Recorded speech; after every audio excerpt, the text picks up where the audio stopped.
So mapagpalang araw sa inyo mga kapatid. Sa araw pong ito ay atin pong pag-uusapan ang mga bagay-bagay na dapat po ninyong i-consider sa pagrenta ng bako para sa excavation ng inyong mga construction project. Sa video po natin ito, atin pong pag-uusapan at hihimay-himayin ang mga bagay-bagay na dapat po ninyong malaman sa pagrenta ng bako. Magmula sa kung magkano ngayon ang rental ng mga bako at sa iba pa pong dapat ninyong consider pag kayo po ay nag-rent ng bako. Pero bago tayo magsimula, introhan muna natin.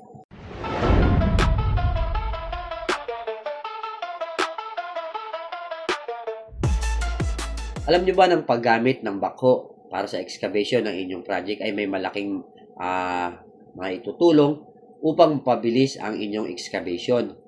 So, hindi po sa lahat ng pagkakataon, no, maaari po na mapapabilis.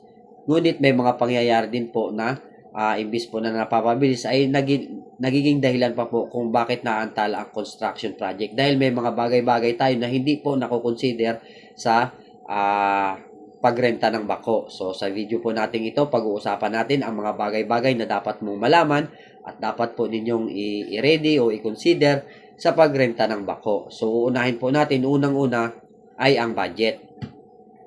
So, pag kayo po ay uupa ng isang bako, no, papasok po dyan agad-agad ay ang budget. Mas makakatipid pa rin ang paggamit ng bako, pero hindi po sa lahat ng sitwasyon. So, pag-usapan po muna natin ang budget sa pagrenta ng bako. So, papasok dito ay ang rental. So, halimbawa po, no, pag kayo po ay uupa ng isang bako, so sabihin po natin ang inyo pong gagamitin ng bako ay maliit lang. So, kadalasan po niyan ay 1/4 cubic ang maliit na bako. So, naglalaro niyan ang kanyang per hour na 1,500 pataas, no? Ang rental po ng isang 1/4 cubic na bako. So, diyan po maglalaro ang per hour niyan. So, ngayon sasabihin niyo, Kuya Jun, parang ang laki po pala ng rental ng bako, no? Hindi lang po yan sa 1,500, lalo po ngayon na mataas na po ang gasolina o ang diesel, no? Mataas na po ang diesel. So, expected nyo po yan natataas. Pero ito po, halimbawa lang po yan, no?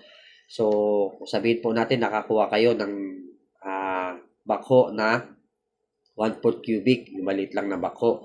So, naglalaro ang niyan, halimbawa na pag-usapan po ninyo is 1,500 per hour.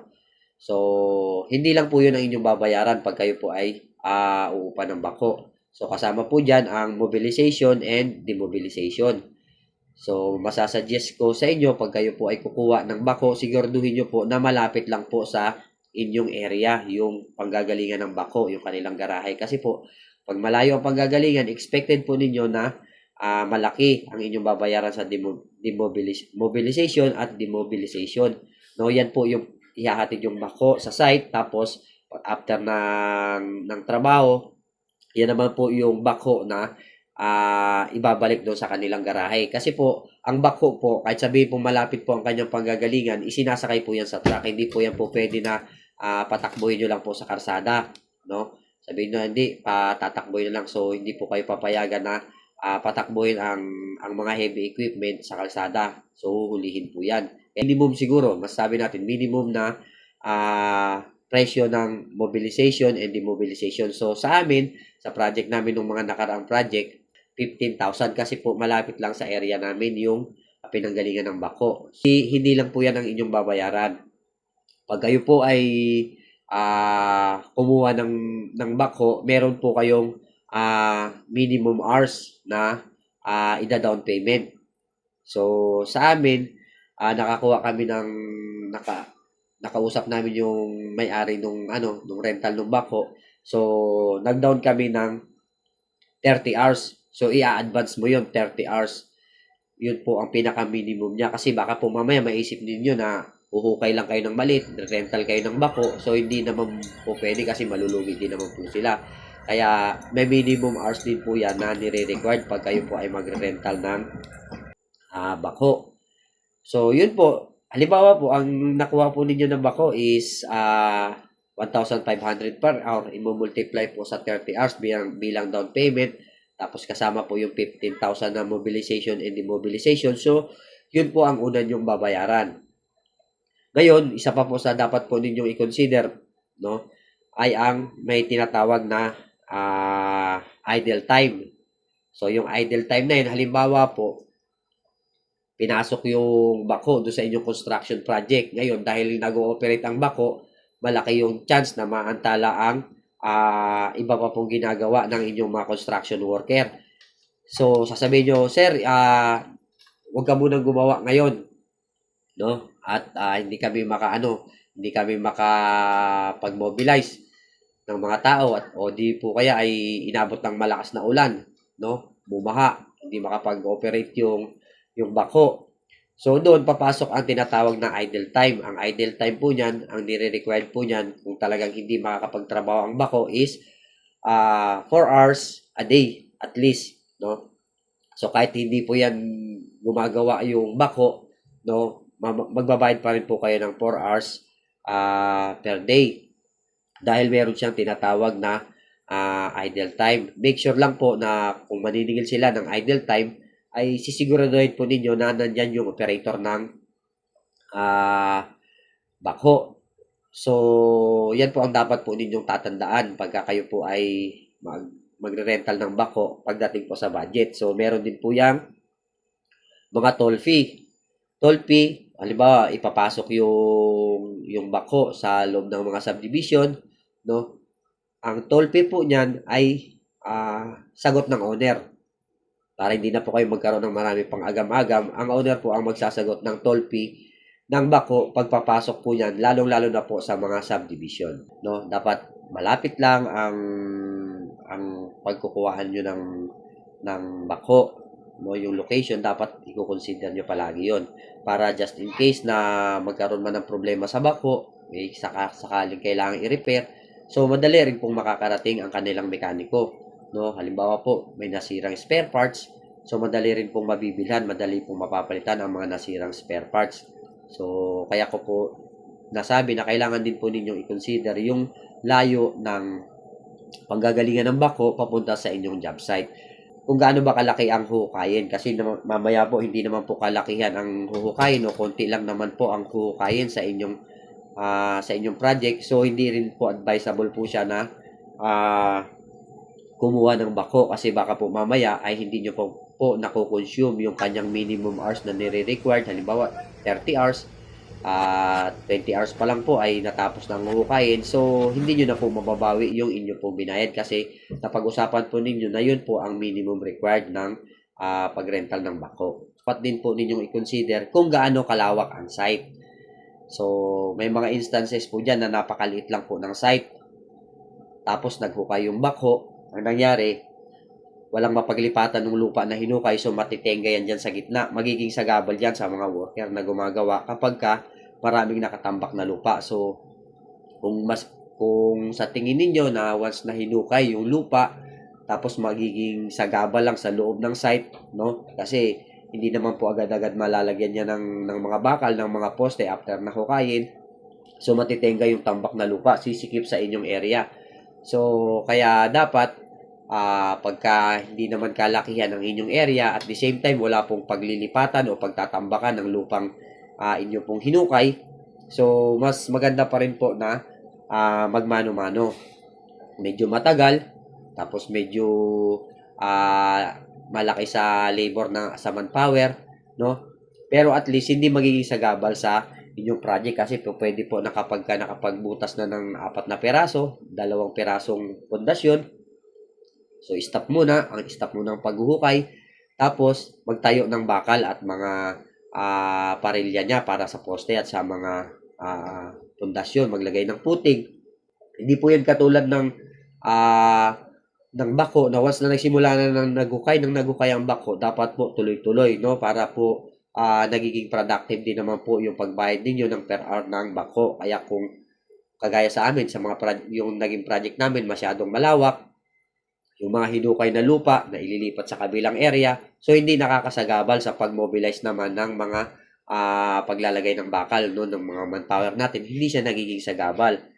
Hindi po porke may pambayad kayo para sa rental ng backhoe, hindi naman pwede na may ipapahukay kayo, basta-basta na lang po kayo magre-rental ng bako, no? Ay magre-rent na kayo. Kasi po baka mamaya imbis na mapadali ang trabaho, mapapatagal pa. Imbis po na mapamura ang inyong ah ang inyong excavation project dahil sa bako, no? Ang mangyari ay mapapamahal kasi matitenga ang bako na walang ginagawa. So yan po yung mga dapat po ninyong i-consider pag kayo po ay magre-rental ng bako. Mga bagay na dapat ninyong i-check bago po kayo kumuha ng bako. So, lagi nyo i-check unang-una ay ang kondisyon ng unit, kondisyon ng bako. No?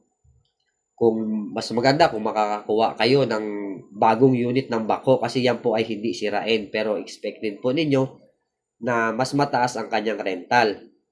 Kasi may project po kami na nakuha na ang nakuha po naming bako ay hindi po kagandahan. Maya't maya nasisira. Maya't maya may pinapalitan. So natitigil ang paggawa, no? Titigil ng mga kalahating oras, 20 minutes, tapos balik ulit. So ang bako hindi nagiging productive pero ang singil nila sa inyo ng kanilang per hour tuloy-tuloy. So napaka-importante po na makakuha kayo kahit hindi naman po bago basta't hindi po sirain na unit, no? Kasi once na ang nakuha po ninyo ay yung unit na sirain, so hindi po magtutuloy-tuloy ang gawa niya. Maya't maya inaayos, maya't maya may kinakalikot yung operator, no? Maya't maya natitengang pagkagawa. So hindi rin po sulit ang pagbayad sa inyo, ang pagbayad ninyo sa bako kung ang makukuha nyo ay ang sirain na bako. So, make sure po na kapag dumating po ang bako sa inyong site, ay dala po niya ang kanyang breaker. So, ang bako, kung inyo makikita, meron siyang scope. Yung scope na yon, napapalitan po yon. Napapalitan nyo ng isa yung breaker, yung parang talim ng jackhammer. Malaki na pwedeng ipangbasag ng mga bato. Kasi just in case po na merong malalaking bato dyan na hindi kaya ng scope, so babasagin po yan ng breaker. So, yung iba po kasi, yung breaker iniiwan sa garahe. Ngayon, pag kinailangan yung breaker, ang nangyayari, binabalikan pa. So, natitenga ulit yung bako. Matitenga yon yung bako. Hahanap na lang yan ng ibang pwede niyang kunwari ginagawa, no, habang hinihintay yung breaker. Kaya dapat po, pag kayo ay rent ng bako, lagi niyong ipapaalala na dapat dala nila ang breaker. Tapos, pangatlo. So, dapat mayroong nagbabantay talaga, no? Mayroong bantay sa site. Titingnan kung tuloy-tuloy ba ang ginagawa ng bako, no? Para malaman po ninyo kasi per hour nga po ang binagbabayaran ninyo sa bako. So dapat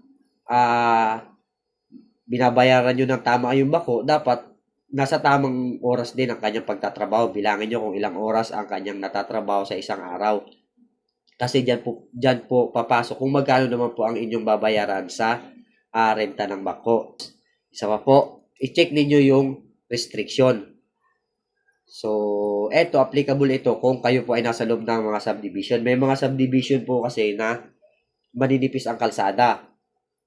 So, kung masyadong malalaki yung mga truck na papasok na pagkakargahan ng bako, so hindi rin po yan i-allowed na pumasok. Or else, papayagan man kayong pumasok, pero kung ano man po yung masisira dyan sa daanan, so kayo po ang magbabayad.